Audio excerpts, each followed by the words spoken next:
Hello everybody, welcome back to the channel. If you are new, please hit the subscribe button. If you are into budget content, deck building, deck discussions, anything like that, theory crafting, everything like that, please hit the subscribe button. Today, I am hitting you with a Tenyi deck profile. This is the deck that I have been using in my free-to-play series. It's super budget friendly, free-to-play, everything like that, and you can compete with this deck in high ladder going into whatever you want to do. So if you are into, like I said, into this kind of content, please hit the subscribe button and let me know what kind of deck and anything that you would like to see moving forward. I am trying to put out daily content for you guys, so just a heads up on that. If you want to see anything, please let me know. But we'll go ahead and get into it now. We are running Tenyi. Tenyi is a normal monster-based archetype. Couldn't tell by the monsters in this deck profile, but trust me, they are. All of the Tenyi spirits share the effect where you can special summon them. You can special summon themselves from the hand if you control no effect monsters. So all of them have secondary effects to that. But we'll go ahead and get into that. We'll just get into the deck profile now. So I'll go over the all the Tenyi spirits that we are playing. We're playing 3 of the Adhara, 3 of the Shatana, 2 of the Mapura, 2 of the Nahata, 3 of the Vishuddha, and 3 of the Ashuna. So with the Adhara, that's the only tuner of the bunch, and it's a level 1. Its effect is that if you control an effect,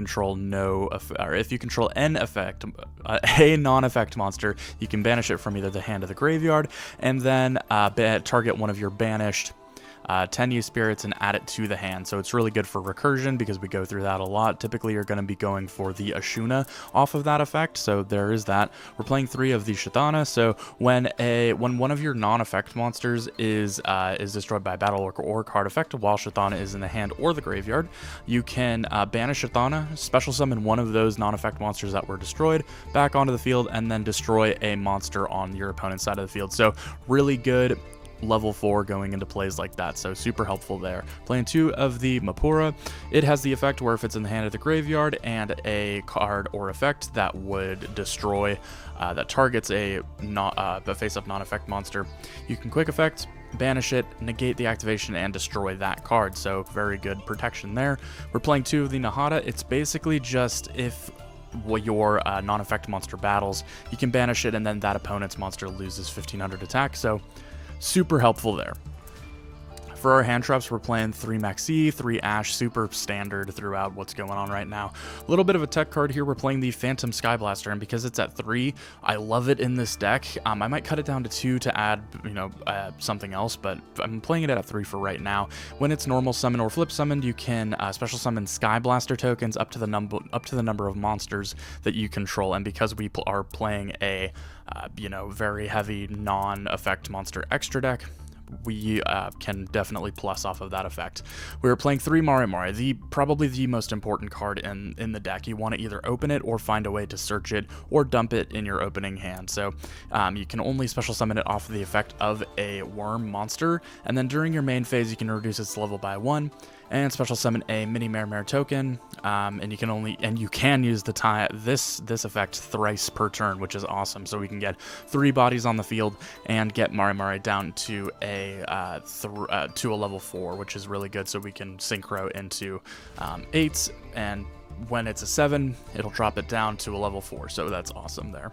The last 3, they're, I guess, the last 2 spirits that we were playing 3 of the Vishuddha, 3 of the Ashuna. Vishuddha has the effect where you can banish it from your graveyard or hand and target a monster or target a card your opponent controls and return it to the hand, so it's really good. We're getting around things like Winda, things that can't be destroyed by card effects, so it can just spin it back to their hand, or the extra deck if it is an extra deck monster. Now, Ashuna is our extender. You can banish it from the graveyard, special summon any Tenyi spirit directly from your deck, which is really nice. So you can go into extra deck plays and further extend from there. So that's really nice. Getting into our spells here, we're playing 1 Foolish Burial because we want to see Mare either in our opening hand or in our graveyard as often as possible. So we're playing the 1 Foolish Burial. Vessel for the Dragon Cycle, we're playing this at 3. You send a worm from your deck to the graveyard, so most of the time that's going to be Mare, and then you add a Tenyi monster with a different name from the one sent to the graveyard if it was a Tenyi spirit, so you're not going to worry about that too much. Going second, Board Breakers, Lightning Storm, super helpful if you're going, especially as you get up in ladder. Going second, just, you know, take out attack, you know, monsters or your opponent's spell and trap.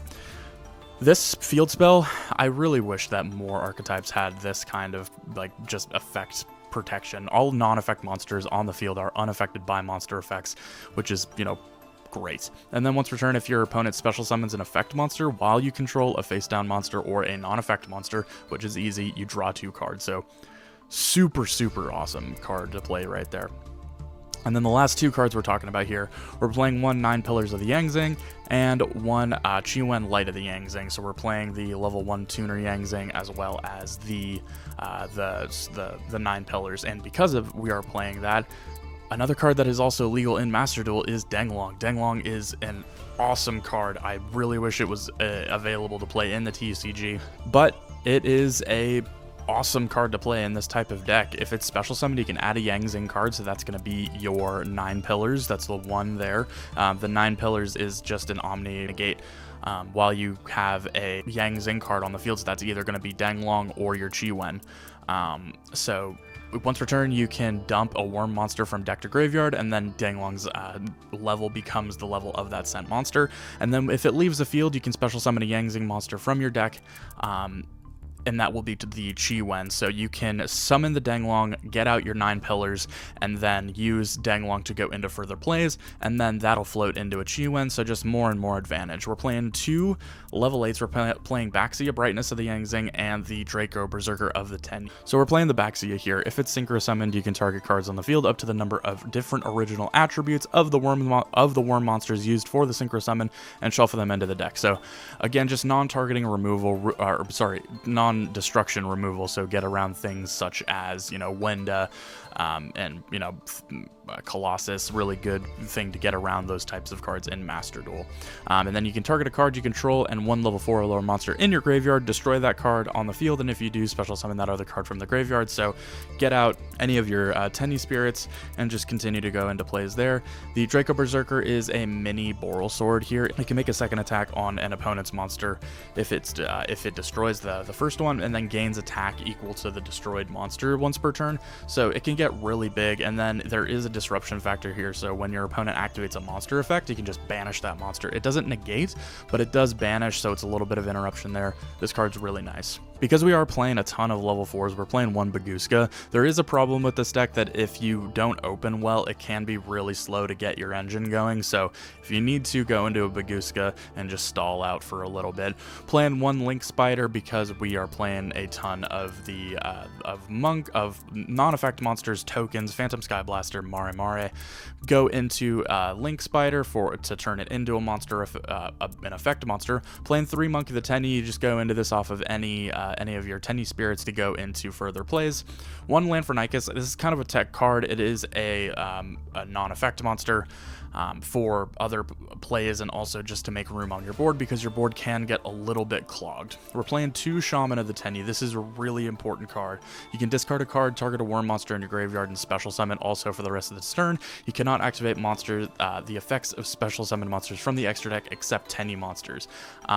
And then another nice effect of this card is when an attack is declared involving a face-up non-effect monster, you can target a card your opponent controls and destroy it. So really good there. So a little bit of battle protection if on your opponent's turn your opponent decides that they want to go ahead and attack you, or vice versa. It doesn't really matter, just really nice. You can pop a card on their side of the field if a non-effect monster battles.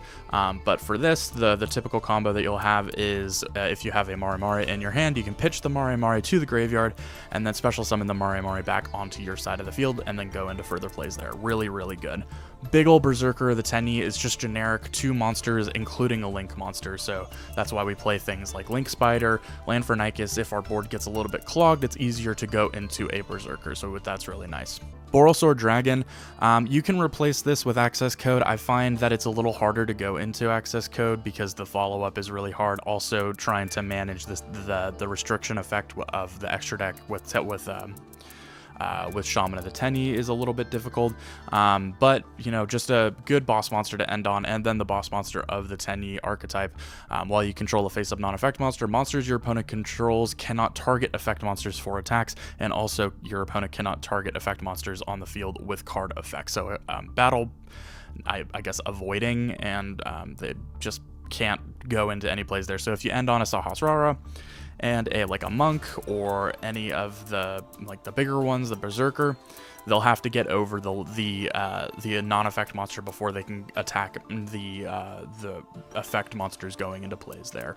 One thing that I should also mention, there is another restriction if you use the Ashuna. You can't special summon monsters except for worms for the rest of the turn, so there is something to keep in mind there. With all of that being said, though, that is the entire deck. If you have any questions or any suggestions for things that you would change, there are a ton of ways to play this deck. What I was doing before is I was cutting, since I could only play one, I was playing I completely cut Lightning Storm and the Phantom Skyblaster to make room for 2 copies of 4 Mud Skipper and 3 copies of Parallel Exceed. The 4 Mud Skipper would just allow easy access to the Parallel Exceed, and you could keep extending from there. But for what I found playing higher into ladder, going against the better decks, you need better going second board breakers, so I had to cut something and make room for Lightning Storm. And I just tossed in 2 copies of the Phantom Skyblaster because it is allowed to be played at 3, which is really cool. But we're going to go ahead and get into a replay now, so I hope you have enjoyed. Let me know, hit the like, subscribe button, and I will see you in just a second. Alright, so getting into this replay here, we are going first and we open a pretty good hand. So first things first, we go ahead and activate the effect of the Flawless Perfection, giving our non-effect monsters, making our non-effect monsters unaffected by monster effects, and we can continue to go from here. So activate the effect of the Ashuna, special summon out the Ashuna, link that off into a copy of Monk of the Tenyi. Then we can go into the Mapura that we have in hand, and then activate the effect of the Ashuna in graveyard to summon out copy of Ashuna. From here, we go into a copy of Denglong to get our Yang Zinglang set up. So the important thing to note here is that you need to go into the Yang Zing plays before you go into your Shaman, because if you activate the effect of Shaman, you will not be able to activate the effect of extra deck monsters except for Tenyi monsters. So it's very important that before you go into that line, you activate the effects of the Denglong, go into your Yang Zing line before you go into that. Very important that you do that. So effect, we're going to add the 9 pillars of the Yang Zing, activate the effect. Because we didn't open the Mare Mare and didn't have a way to access it, we can use the Denglong to dump a copy of Mare Mare and then continue to go into plays here. So we use the Monk and the Denglong to go into a copy of Shaman, activate the effect of the Denglong to get out the Chiwen from a deck, activate the effect of the Shaman, pitching and then bringing back the Mare Mare, activate the effect of the Mare Mare to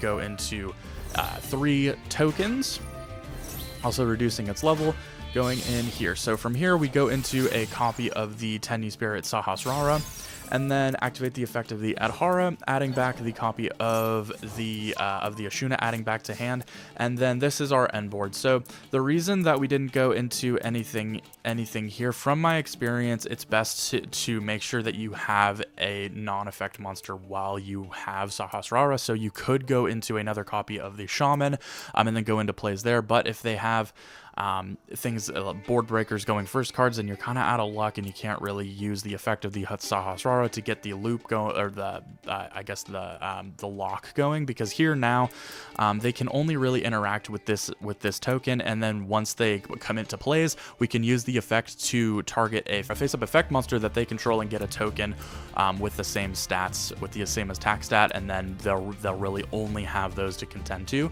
So this is the reason why I have this. So we have this this lock going along with this, making it so the token is unaffected by monster effects, and our opponent has to go over the Mare Mare token before they can get into anything else. We also have Mare Mare for follow-up plays, as well as the Chiwen and the 9 pillars and an Ash in hand. So this is a pretty decent board, and our opponent is going to go. So they are playing a really interesting deck, and I really liked how they played. So they are playing a That Grass Looks Greener deck. They are playing a 60 card That Grass Looks Greener, and of course they open it in their opening hand. Totally fine. We have the Ash for it. So we go ahead and negate that. Want to make sure that they do not activate That Grass Looks Greener. So they go ahead and activate here. Activate the effect of the a copy of the Hornet drones, and of course they have a second copy of That Grass Looks Greener in their opening, playing 60. So we unfortunately have to use the effect of the 9 pillars, which is the Omni Negate. So we go ahead and activate that, negating, and then we destroy the Chiwen. which is fine. So after that, we're still looking okay. They go into a copy of Kagari, activating the effect of Kagari to add back the Hornet drones. And then we can chain the effect of the Flawless Perfection because they special summoned a effect monster. We can draw 2 cards, which is nice. So from there, they go ahead and activate a copy of Void Imagination. They are playing an Infernity 60 card. It's just a really cool deck when I was playing against it, but of course they have Left Arm offering just a ton of ways to get to that Grasslick Screener, unfortunately, so they're able to add the last copy and then just go into further plays here. So they activate the effect of that Grasslick Screener, dumping a ton of cards, and from here it's pretty easy for them to go into plays. They're going to activate the effect here to destroy our board. We're going to try to get another token out, which we can. So we activate the effect of the Sahasrara, making it a 3,000 token, but their effect will destroy all of the other monsters on the field. And the reason our tokens weren't destroyed was, of course, the Flawless Perfection of the Tenyi. But they activate the effect of Snow, getting the Snow out, and then go into a Hida effect, grabbing our Ash from Graveyard to special summon it to their side of the field. From there, they go into a copy of Crystron Halqifibrax. Halqifibrax effect can special summon out a copy of the Infernoid Decatron.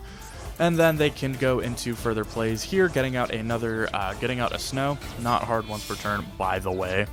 And then they go into a Unicorn, just link climbing here. So they go into, from here they go into Access Code. Just super easy for them to link climb. Access Code effect, banish, target to increase the level. Target here to get rid of the protection. Target again, destroy our card. And then from there they get out just a ton of their Infernoid monsters. And they go into battle phase now. They go here, attack directly, and attack there. But we're not dead yet. We're not dead yet, and I was thinking, okay, cool. It's all good. We have another turn. We have tons of follow-up that we can do. But then I have also forgot that they have the Fairy Tail Snow, so they went ahead and went into that, unfortunately, and was able to get us in for game. So the reason that I included this loss as the replay was just, it was a good, like, going first hand to kind of just show what the deck is capable of doing, different combo lines that you're able to accomplish. And this Grasslick Screener Infernoid deck was kind of cool to play against. You can go ahead and bring up their deck as well. So this was the really cool Infernoid 60 card whatever the hell that they were playing, which was really cool to play against. But anyway, I hope you guys have enjoyed. If there's anything that you would like to see specifically, please let me know. This has been a Tenyi list. I love Tenyi, and when Sword Soul comes out, I'll be sure to be making a video on that as well. Please hit the like, subscribe button, and I will see you guys next time. I have been Spellslinger. Take care.